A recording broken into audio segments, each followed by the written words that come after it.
Bonjour à toutes et à tous. Aujourd'hui, Ici tout commence nous plonge dans un épisode d'une intensité rare, un épisode où les émotions débordent, où les masques tombent, et où une simple décision peut faire basculer des vies entières. Colleen est à un tournant. Après des semaines de doutes, de blessures et de silence trop lourds, elle pense enfin avoir trouvé la force de dire stop. Stop à une relation toxique. Stop à l'emprise d'Amaury. Stop aux compromis qui l'ont peu à peu éloignée d'elle-même.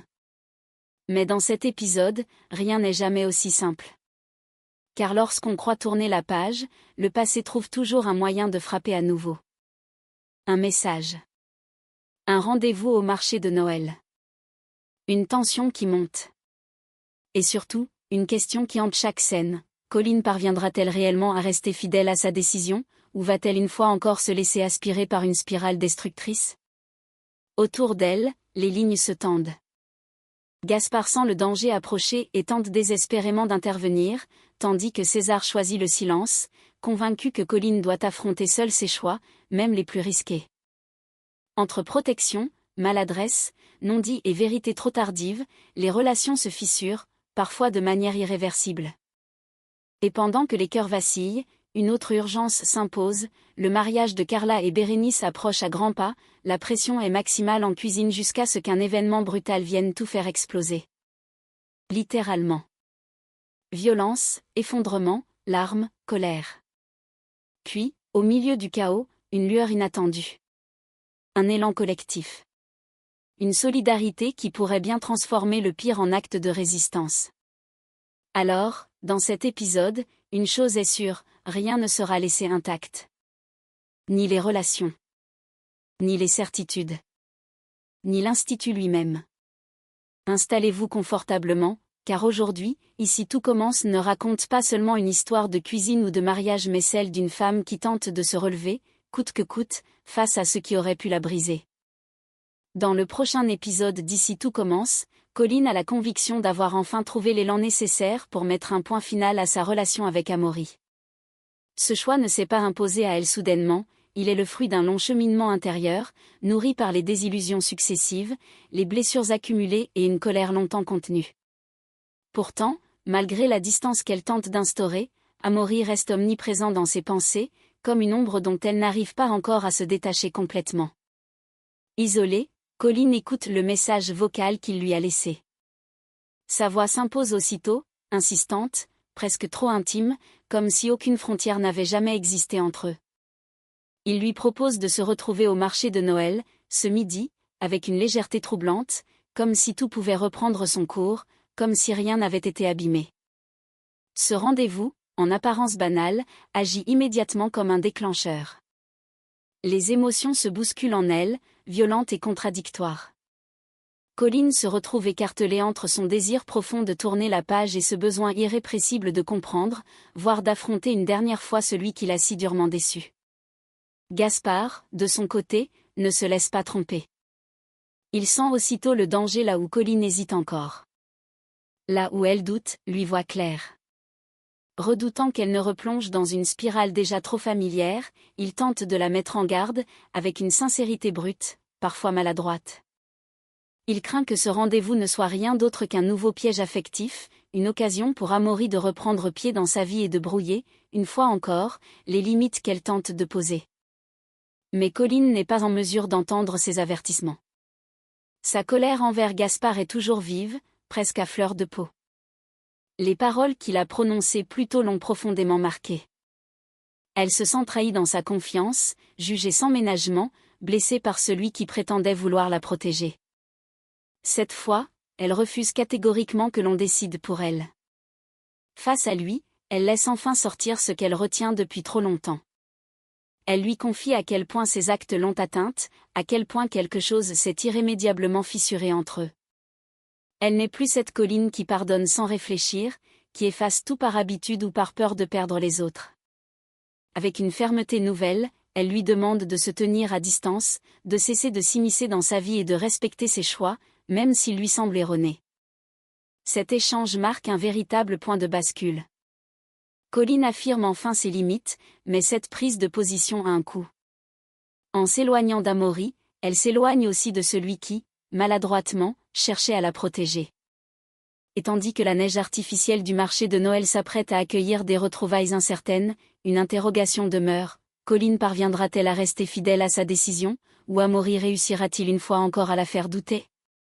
En cuisine, Colin affiche un visage concentré, presque combatif.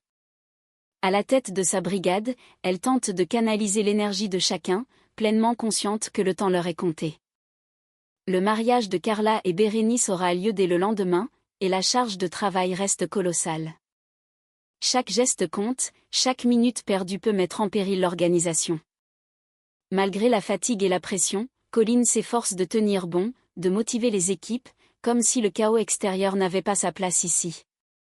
Mais cette détermination apparente ne trompe pas Gaspard. Il sent que quelque chose ne va pas.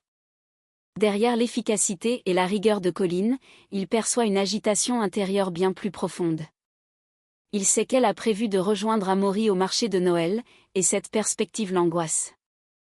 À ses yeux, ce rendez-vous est une erreur majeure, une porte dangereuse qu'elle s'apprête à rouvrir alors qu'elle a déjà tant souffert.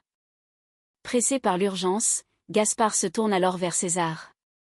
Il lui demande d'intervenir, de parler à Colin tant qu'il est encore possible de le faire. Son inquiétude déborde lorsqu'il avoue, presque paniqué, qu'Amaury pourrait encore lui retourner la tête, user de ses mots bien rodés et de son charme trompeur pour la manipuler. Il est convaincu qu'un simple échange suffirait à ébranler les certitudes déjà fragiles de son ami.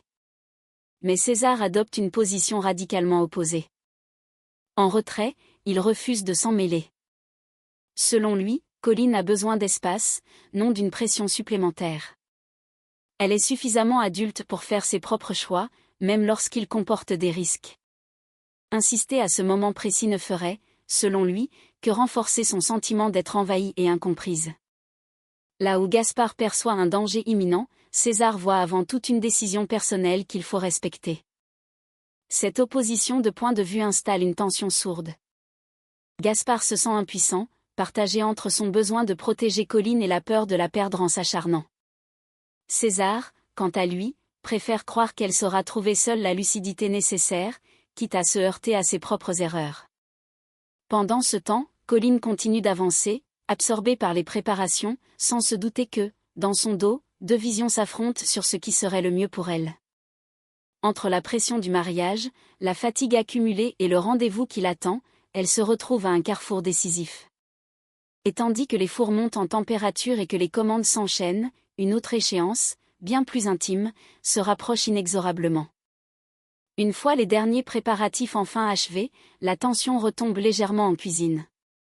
Mais pour Gaspard, il n'est plus question d'attendre.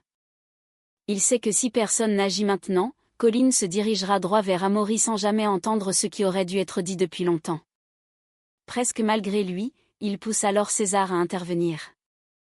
Il insiste, force la situation, persuadé qu'un silence de plus serait une faute irréparable. César finit par céder. Il rejoint Colin à l'écart, loin de l'agitation de la cuisine, visiblement mal à l'aise. Son attitude a changé. Le regard fuyant, les épaules tendues, il avance avec précaution, comme s'il marchait sur un terrain instable, prêt à s'effondrer au moindre faux pas. Cette fois, il n'y a ni ironie, ni légèreté. Il ne cherche pas à esquiver la discussion ni à masquer son trouble. Il rassemble son courage et se met à nu, sans filtre, sans protection. Il lui confie alors que rien de ce qu'ils ont partagé n'était factice. Les moments volés entre deux services, les sourires échangés, la complicité qui s'est installée presque malgré eux, tout était sincère. Sa voix tremble lorsqu'il insiste sur ce point. Il n'a jamais joué. Il n'a jamais fait semblant. Ce qu'ils ont vécu comptait réellement pour lui. Ses souvenirs, il les porte encore, comme quelque chose de précieux, qu'il refuse de considérer comme insignifiant. Mais Colin se ferme aussitôt. À peine César commence-t-il à parler que quelque chose se brise en elle. Son visage se durcit, ses traits se crispent. Toute la fatigue accumulée, toutes les déceptions, toute la colère contenue depuis trop longtemps remontent d'un seul coup. Elle l'interrompt brutalement, sans lui laisser la possibilité d'aller plus loin, comme si chaque mot supplémentaire risquait de la faire exploser. Elle lui ordonne de la laisser tranquille. Sa voix tremble, chargée d'une émotion bien plus profonde qu'un simple agacement. Les larmes montent, incontrôlables. Elle se sent acculée, piégée, envahie par une sensation d'injustice et de manipulation. Pour elle, cette confession arrive bien trop tard. Après trop de silence, trop d'ambiguïté, trop de zones grises jamais assumées. Elle lui reproche violemment d'avoir entretenu le flou, d'avoir brouillé les limites, d'avoir semé le doute sans jamais prendre clairement position. César reçoit ces mots de plein fouet. Il reste figé, incapable de répondre. Il comprend alors, trop tard, que ce qu'il croyait être une mise à nu salvatrice est vécu par Colline comme une blessure supplémentaire. Il n'a jamais voulu la faire souffrir, mais son indécision, ses silences et ses non-dits ont parlé pour lui, bien plus fort que ses intentions. Au bord de l'effondrement, Colline tourne les talons.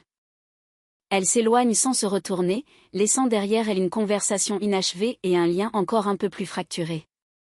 Ce moment marque une rupture douloureuse, peut-être irréversible, entre deux personnes qui n'ont jamais réussi à se dire l'essentiel au bon moment. Et tandis qu'elle s'éloigne, une question demeure en suspens. Colline cherche-t-elle à fuir un mensonge ou refuse-t-elle d'entendre une vérité arrivée trop tard pour réparer ce qui a déjà été abîmé? De retour seule en cuisine, Colline tente de reprendre pied. Le silence autour d'elle tranche violemment avec le chaos intérieur qui la submerge. Ses mains tremblent encore après l'échange avec César, et chaque plan de travail lui rappelle la pression écrasante du mariage qui approche à grands pas. C'est à cet instant précis que son téléphone vibre. Un message d'Amaury. Il lui annonce qu'il est déjà au marché de Noël. Qu'il l'attend. Colline fixe l'écran longuement, sans répondre. Elle ne s'y rendra pas. Elle n'en a plus la force, plus l'envie. Elle reste immobile, comme si ce simple refus, silencieux, marquait enfin une décision qu'elle n'avait jamais osé assumer pleinement. Mais Amaury, lui, ne tolère pas ce silence. Quelques minutes plus tard, il prend une décision radicale, il quitte le marché et se rend directement à l'institut. Lorsqu'il débarque en cuisine, la tension est immédiate. L'atmosphère se fige. Son regard est dur, impatient, presque hostile.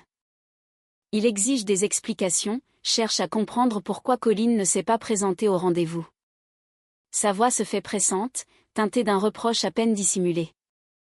Colline, épuisée, ne cherche même plus à arrondir les angles. Elle le regarde droit dans les yeux et lâche enfin ce qu'elle retient depuis trop longtemps. Elle lui dit qu'elle ne ressent rien pour lui. Aucun attachement. Aucun amour. Rien de ce qu'il espérait encore. La réaction d'Amaury est immédiate, brutale. Son visage se ferme, la colère éclate sans retenue. Dans un geste incontrôlé, il balaie les plans de travail, renverse les préparations, projette au sol des heures de travail en quelques secondes. Les plats s'écrasent, les sauces se répandent, et le fracas résonne dans toute la cuisine. Ce n'est plus une discussion. C'est une explosion de rage. Colline recule, sidérée. Les larmes lui montent aux yeux, mêlant peur, choc et une forme de lucidité douloureuse. Elle voit enfin ce qu'Amaury révèle à cet instant, une violence qu'il dissimulait jusqu'alors derrière son charme et ses paroles séduisantes. La voix brisée mais résolue, elle lui ordonne de partir immédiatement. Elle ne crie pas. Elle implore presque, tout en posant une limite claire, définitive. Amaury finit par quitter les lieux. Il s'éloigne en laissant derrière lui une cuisine ravagée, méconnaissable, et une colline en larmes, effondrée au milieu des débris.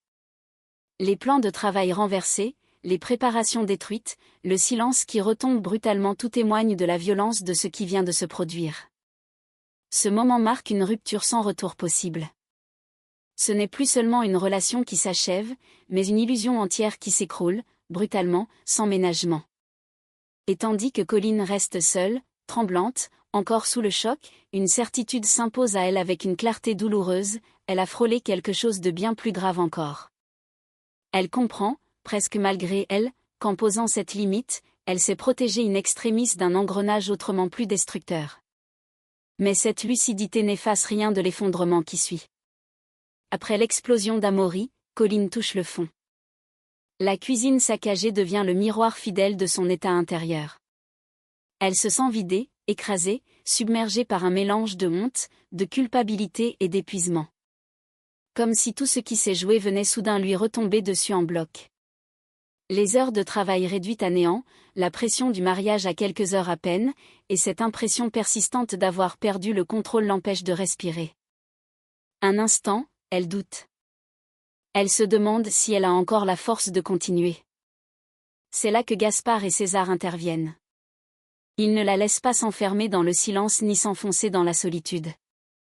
Ils s'approchent d'elle frontalement, sans détour, avec cette franchise parfois brutale qui les caractérise. Ils savent que ce n'est plus le moment d'arrondir les angles ni de ménager les émotions. Ce qu'il faut maintenant, c'est provoquer une réaction. Raviver quelque chose en elle. Gaspard prononce alors des mots qui frappent comme un électrochoc. Renoncer maintenant, baisser les bras après ce qui vient de se passer, ce serait offrir une victoire à Amaury. Ce serait valider son comportement, lui laisser le dernier mot. Et cette idée est tout simplement inacceptable. César enfonce le clou, à sa manière. Il rappelle à Colline tout ce qu'elle a déjà affronté, tout ce qu'elle a traversé sans jamais fuir. Il lui renvoie l'image de celle qu'elle est réellement, quelqu'un qui encaisse, qui se relève, qui ne renonce pas. Ce mariage, ce Noël à l'Institut, ne sont pas de simples échéances logistiques. Ce sont des symboles. Des moments de joie collective, de partage, que personne n'a le droit de salir par la violence ou la destruction. Peu à peu, une idée commence à se dessiner. Au départ, elle paraît fragile, presque irréaliste face à l'ampleur du désastre. Puis elle s'impose progressivement comme une évidence. Pourquoi affronter seule une tâche aussi colossale, alors que c'est tout l'Institut qui est concerné? Gaspard et César formulent alors une proposition audacieuse, faire appel aux professeurs. Leur demander de venir prêter main forte. Refaire ensemble tout ce qui a été détruit. Le banquet du mariage. Les préparations de Noël. Absolument tout. À ce stade, il ne s'agit plus seulement de cuisine. C'est un élan collectif qui se profile. Une réponse solidaire à la violence et au chaos. Une manière de transformer un effondrement en reconstruction, une humiliation en acte de résistance. Une preuve que ce qui a été détruit peut être reconstruit autrement, et surtout, ensemble. Colline relève lentement la tête. Les larmes sont encore présentes, la douleur n'a pas disparu, mais quelque chose a changé. Elle réalise qu'elle n'est pas seule. Autour d'elle, il y a des alliés. Des amis qui refusent qu'elle se définisse uniquement par ce qu'elle a subi. Pour la première fois depuis l'incident, une étincelle se rallume en elle. Alors, peut-être que tout n'est pas perdu. Peut-être que ce désastre peut devenir le point de départ d'un moment de cohésion inédit à l'Institut. Et peut-être que, contre toute attente, ce mariage et ce Noël seront encore plus forts précisément parce qu'ils auront été sauvés ensemble. Dans l'instant qui suit, pourtant, le contre-coup se fait sentir une dernière fois. Le choc de l'affrontement, la violence du geste d'Amaury, la vision de la cuisine saccagée reviennent par vagues successives. Colline se sent à bout, épuisée jusqu'à l'os, dépassée par l'enchaînement des événements. L'idée d'abandonner a effleuré son esprit, non par faiblesse, mais par manque total de force. Mais Gaspard et César ne reculent pas. Ils se placent face à elle, déterminés, parfois durs dans leurs mots, parce qu'ils savent que la douceur ne suffira pas à la sortir de cet état. Ils lui rappellent une vérité simple, brutale, indispensable: renoncer maintenant, ce serait laisser Amaury gagner. Ce serait lui offrir une victoire qu'il ne mérite pas. Leur discours ne minimise pas ce qu'elle a vécu, mais ils refusent qu'elle en porte seule le poids. Ce mariage et ce Noël ne reposent pas uniquement sur ses épaules. Ce sont des projets collectifs, portés par tout l'Institut. Et c'est précisément dans cette prise de conscience que leur idée prend définitivement forme. Pourquoi s'enfermer dans l'échec quand il est encore possible de transformer cette catastrophe en force commune? Peu à peu, l'idée prend forme. Gaspard et César formulent alors une proposition aussi inattendue qu'audacieuse: solliciter les professeurs. Leur demander de venir prêter main forte. Reprendre toutes les préparations depuis le début. Refaire, ensemble, les plats du mariage. Recréer les douceurs prévues pour Noël, une à une, malgré le temps qui manque. Ce ne serait plus un combat solitaire contre l'horloge, mais une mobilisation générale. Une réponse collective, forte et solidaire, face à ce qui a été détruit. Une manière claire d'affirmer que l'Institut ne cède ni à la violence ni à l'intimidation, et qu'il sait se relever quand tout vacille. Colline reste silencieuse un long moment. Les larmes ne sont pas encore sèches, la douleur est toujours présente, lourde. Pourtant, quelque chose évolue dans son regard. Elle réalise qu'elle n'est pas seule. Qu'elle ne l'a, en réalité, jamais été. Et que renoncer maintenant ne ferait que prolonger les dégâts qu'Amaury a laissés derrière lui. Cette idée, aussi insensée qu'elle puisse paraître au premier abord, rallume une étincelle. Une étincelle de résistance. De reconstruction. Celle d'un institut capable de se relever collectivement, même après le pire. Et une question s'impose alors, presque comme un défi lancé au chaos, et si ce désastre devenait, contre toute attente, le point de départ d'un moment de solidarité inoubliable? En début de soirée, alors que le calme semble enfin revenir, Clotilde, Rose, Marc et Jim sont pris de court par une visite qu'ils n'avaient pas anticipée. Gaspard apparaît, visiblement tendu, le visage fermé, le regard grave. Il n'est pas venu pour une discussion légère. Sans détour, il expose la situation dans toute sa brutalité, il n'y a plus rien. Plus aucune préparation. Ni pour le mariage de Carla et Bérénice, ni pour le Noël de l'Institut. Tout a été détruit. Un silence lourd s'abat aussitôt. Presque irréel. Chacun prend la mesure de l'ampleur de la catastrophe. Le temps presse. Les enjeux sont considérables. Et pourtant, personne n'évoque l'abandon. Les regards se croisent, une décision muette se dessine. Il n'y a pas de débat à avoir. Il faut agir. Rose se lève la première. Marc suit immédiatement. Jim attrape déjà son manteau. Clotilde, déterminée, prend les devants sans hésiter. Tous se mettent en mouvement, sans poser de questions inutiles. Gaspard et César les accompagnent. Direction la cuisine. À leur arrivée, Colline est là, seule face au désastre. Les plans de travail sont vides, les traces de la colère encore visibles partout. Elle se retourne, surprise, presque incrédule. Elle ne s'attendait pas à ça. Pas à eux. Pas à cette présence massive, immédiate, à cet instant précis. Un à un, ils entrent. Ils investissent l'espace. Ils retroussent les manches. Il n'y a ni reproche, ni jugement, ni long discours. Juste une présence évidente. Un soutien concret. Une solidarité qui s'impose d'elle-même. Les professeurs prennent naturellement leur place, comme si leur présence ici allait de soi, comme s'il était impensable de la laisser affronter cela seule. Colline sent sa poitrine se serrer. L'émotion la submerge. Après la violence, la honte et l'épuisement, cette aide inattendue agit comme un apaisement profond. Elle comprend qu'elle ne porte plus ce poids seule. Que ce qui a été détruit peut être reconstruit. Ensemble. Dans cette cuisine qui reprend vie, un nouvel esprit s'installe. Celui de la transmission, de l'entraide, du collectif. Ce mariage et ce Noël ne sont plus seulement des échéances à sauver. Ils deviennent des symboles. Le symbole d'un institut capable de se rassembler quand tout vacille. Pour Colline, ce moment marque un véritable tournant. Touchée en plein cœur par cet élan de solidarité, elle retrouve peu à peu la force de croire que tout n'est pas perdu. Que même après le chaos, il reste possible de créer quelque chose de beau. Ensemble. Et lorsque l'épisode s'achève, une évidence s'impose, rien ne pourra plus jamais être comme avant. Colline a traversé la peur, la colère, l'effondrement. Elle a vu tomber les masques, elle a frôlé l'irréparable, et elle a compris, dans la douleur, à quel point poser une limite pouvait être un acte vital. Ce qu'Amaury a détruit ne se résume pas à une cuisine saccagée ou à des heures de travail perdues. Il a laissé derrière lui des blessures profondes, des doutes, des silences lourds. Mais il a aussi, sans le vouloir, provoqué une prise de conscience décisive. Car au cœur du chaos, quelque chose de plus fort a émergé. Une solidarité brute, immédiate, sincère. Des professeurs qui répondent présents sans hésiter. Des élèves qui refusent de baisser les bras. Un institut qui prouve qu'il sait se relever quand tout vacille. Ce mariage et ce Noël ne sont plus seulement des événements à sauver, ils deviennent des symboles. Ceux de la résistance, de l'entraide, et de la reconstruction collective. Pour Colline, le chemin est encore long.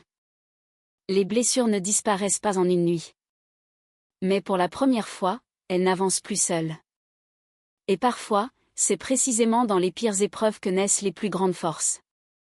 Alors, ce désastre marquera-t-il la fin d'une descente ou le début d'une renaissance? La suite d'Ici tout commence promet de nous le dire, avec encore plus d'émotion, de tension et de choix déterminants. Si cette analyse vous a touché, n'hésitez pas à liker la vidéo, à vous abonner à la chaîne et à partager vos ressentis en commentaire. On se retrouve très vite pour décrypter ensemble la suite de cette intrigue bouleversante.